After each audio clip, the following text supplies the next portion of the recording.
முடிஞ்ச group 2A எக்ஸாமில் வந்து நான் ஜூனியர் கோஆப்ரேட்டிவ் ஆடிட்டர் எடுத்திருக்கேன். நான் வந்து இது என்னோட ஃபஸ்ட்டு எக்ஸாம். ஆக்சுவலி நான் இதற்கு டிஎன்பிசி எக்ஸாம் எழுதினதே இல்லை. எழுதினதில் ஃபஸ்ட்டு எழுதினதே குரூப் 2 தான். நான் ப்ரிலிம்ஸும் சரி மெயின்ஸும் சரி ரெண்டுமே வந்து கலாம் இன்ஸ்டியூட்டில் தான் மட்டும்தான் படித்தேன். நான் ப்ரிலிம்ஸு கூட நான் 1 இயர் கிட்ட படித்தேன். அதில் சார் தான் வந்து ரொம்பவே ஹெல்ப் பண்ணார். தினமும் வந்து டெஸ்ட் இருக்கும் எங்கள் இன்ஸ்டியூட்டில். நான் ஒரு நாள் கூட டெஸ்ட்டு நான் ஸ்கிப் பண்ணதே கிடையாது. ஸ்கிப் பண்ணாமல் தான் நான் எல்லா டெஸ்ட்டும் நான் எழுதினேன். டெஸ்ட்டு முடிஞ்சிட்ட பிறகு கூட வந்து ஃபேக்கல்ட்டிஸ் எல்லாமே வந்து ஃபீட்பேக் வந்து கொடுப்பாங்க. அந்த ஃபீட்பேக் வச்சு தான் அடுத்த வர டெஸ்ட்டுக்கு என்னால் நம்ம இது மாதிரி பண்ணக்கூடாதுன்னு எனக்கே தோணும். அது ரொம்பவே ஹெல்ப்ஃபுல்லாக இருந்தது. அது மட்டும் இல்லாமல் ப்ரிலிம்ஸ் ரிசல்ட் வந்துட்ட பிறகு கூட நான் மெயின்ஸும் நான் இங்கே தான் வந்து சேர்ந்தேன். ஆக்சுவலி நான் மெயின்ஸ்க்கு ஒரு 1.5 மாதம் தான் இங்கே வந்து படிச்சிருப்பேன். ஒரு மேக்ஸிமம் ஒரு 11 டெஸ்ட்டு 12 டெஸ்ட்டு தான் என்னால் அட்டென்ட் பண்ண முடிஞ்சுது. அப்போது கூட சார் என்ன சொல்லிகிட்டே இருப்பார், இன்னும் நல்லா எழுதணும், இன்னும் நல்லா எழுதினாதான் நிறைய மார்க் வரும். ப்ரெசன்டேஷன் பற்றி சொல்லுவார், அலைன்மெண்ட் பற்றி சொல்லுவார். அவர் சொல்ல தான் எனக்கே ஆர்வம் வந்து நம்ம நிறைய படிக்கணும் அப்படின்னு படிச்சது தான் மெயின்ஸ் கூட. அப்புறம் நான் இதிலே நான் கிராக் பண்ணி இப்போ நான் ஜூனியர் கோஆப்ரேட்டிவ் ஆடிட்டர் எடுத்திருக்கேன்னா இதுக்கு எல்லாம் எங்கள் ஃபேமிலி எவ்வளோ சப்போர்ட்டோ அதுக்கான ஈக்குவல் சப்போர்ட் வந்து ஸ்ரீராம் சார் கொடுத்துருக்காரு. இங்கே இருக்க கலாம் இன்ஸ்டியூட் கொடுத்துருக்கு எனக்கு. இங்கே இருக்க எங்கள் வேலை செய்கிற ஃபேக்கல்ட்டிஸ் கொடுத்துருக்காங்க எனக்கு. இது வந்து எப்படி சொல்றது, என்னோட ஃபேமிலியோட ட்ரீம் இது. எங்கள் தாத்தாவுக்கு இது மாதிரி கவர்மெண்ட் வேலை வாங்கணும்னு ஆசை, எங்கள் அப்பாவுக்கு வாங்கணும்னு ஆசை. எங்கள் அப்பா இறந்துட்டாரு.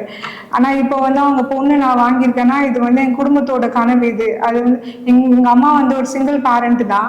Single parent. எனக்கு ஒரு தம்பி இருக்கான். எங்கள் 2 பேரையுமே வந்து கஷ்டப்பட்டு படிக்க வச்சு தான் அவங்கள படிக்க வச்சு அவங்களா போல நான் ஆகக்கூடாதுன்றதுக்காக தான் இன்ஸ்டியூட்ல எடுத்துட்டு வந்து என்னை சேர்த்து ஸ்ரீராம் சாரை மட்டும் நம்பி தான் என்னை சேர்த்து விட்டாங்க. அவர் பார்த்துப்பாரு, பாப்பாவை நல்லா படிக்க வைப்பாரு அப்படின்னு ஒரு நம்பிக்கையில சேர்த்து விட்டாங்க. இன்னைக்கு இந்த இன்ஸ்டியூட்லேயே வந்து நான் இப்படி இருப்பேனாலாம் எதிர்பார்த்ததே கிடையாது. நான் ஜூனியர் கோஆப்ரேட்டிவ் ஆடிட்டர் வாங்கியிருக்கேன்னா இது பெரிய பெரிய விஷயம். அதுவும் இந்த சின்ன வயசுலேயே வந்து எப்படி சொல்றது, ஃபர்ஸ்ட் டைம் நான் வாங்கியிருக்கேன்னா இது எல்லாத்துக்கும் வந்து ஸ்ரீராம் சார் மட்டும்தான் காரணம். நான் இங்கே வர ஸ்டூடெண்ட்ஸ் நான் என்ன சொல்வேன்னா, தினமும் வந்து டெஸ்ட் பேட்ச் அட்டென்ட் பண்ணுங்க, டெஸ்ட்டை ஸ்கிப் பண்ணாதீங்க. சார் கொடுக்குற நோட்ஸாக இருக்கட்டும் எல்லாமே அவங்க சொல்றதை நம்ம ஃபாலோ பண்ணாலே போதும். இதில் வேற எதுவுமே பண்ண தேவையில்லை. சார் சொல்றதை நம்ம ஏனோ தானே எடுத்துக்காம சீரியஸாக எடுத்து அதை நம்ம படிக்கணும். நான் வந்து 1 இயர் ப்ரிலிம்ஸ்க்கு மட்டுமே நான் செலவு பண்ணேன். அந்த 1 இயர் நான் ஒழுங்காக கன்சிஸ்டன்ஸாக படிச்சதுனால மட்டும்தான் இன்னைக்கு நான் இப்படி பேசிட்டு இருக்கேன். அதனால எல்லாருமே நான் என்ன சொல்லுவேன்னா, டெஸ்ட்டை அட்டன் பண்ணுங்க, ஸ்கிப் பண்ணாதீங்க, சார் என்ன சொல்றாரோ கேளுங்க. அது மட்டும் இல்லாமல் படிக்கிறத தவிர இந்த இடத்துல சார் கொடுக்குற மோட்டிவேஷன் இருக்கு, வேற எங்கேயுமே கிடைக்காது. ஃபேமிலி சைட்லயும் சரி எங்கேயுமே கிடைக்காது, ஃப்ரெண்ட்ஸ் கிட்ட கூட கிடைக்காது. ஆனால் சார் ஒரு 30 மினிட்ஸ் எடுத்துப்பாரு அந்த மோட்டிவேஷனுக்காக. மோட்டிவேஷன் எடுத்துதான் மோட்டிவேஷன் சொல்லதான் நம்மளுக்கும் இது மாதிரி படிக்கணும், நம்மளும் இது மாதிரி ஆகணும் அப்படின்னு நம்மளுக்கு தோணும். அதனால வந்து சார் சொல்றதை ஃபாலோ பண்ணுங்க. வீட்டில் நம்மளால படிக்க முடியலன்னா கூட நம்ம இன்ஸ்டியூட்ல பார்த்தீங்கன்னா தனியாக அதுக்குன்னு ஒரு ரூம் இருக்கு படிக்கிறதுக்கு. இங்கே வந்து நிறைய பசங்க வந்து காலையில சரி நைட்டு 8 மணி வரைக்கும் கூட இங்கே படிப்பாங்க உட்காந்து. ஏன்னா வீட்டில் படிக்கிறதுக்கான சூழ்நிலை இருக்காது, தனி ரூம் இருக்காது. அதனால சார் வந்து அதையும் அவேர்னஸ் பண்ணி பசங்களுக்காக ஒரு தனியாக ரூம் மாதிரி ஒதுக்கி காலையில் வந்தால் கூட நைட்டு 8 மணிக்கு வரைக்கும் கூட படிச்சுட்டு இங்கே போகலாம். அது வந்து பெரிய யூஸ்ஃபுல்லான திங்ஸ்.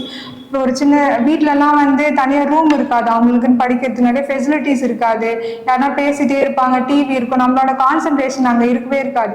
நம்ம தனியாக ஒரு இடத்துல வந்து படிக்கிறப்போ அதிகமாக கான்சன்ட்ரேஷன் இருக்கும், நம்ம நல்லா படிக்கலாம். ஏன்னா இன்ஸ்டியூட்லேயே படிக்கிறதுனால சாரோ இருப்பார், நம்ம அப்பயே நம்ம டவுட் கூட நம்ம கிளியர் பண்ணிக்கலாம்.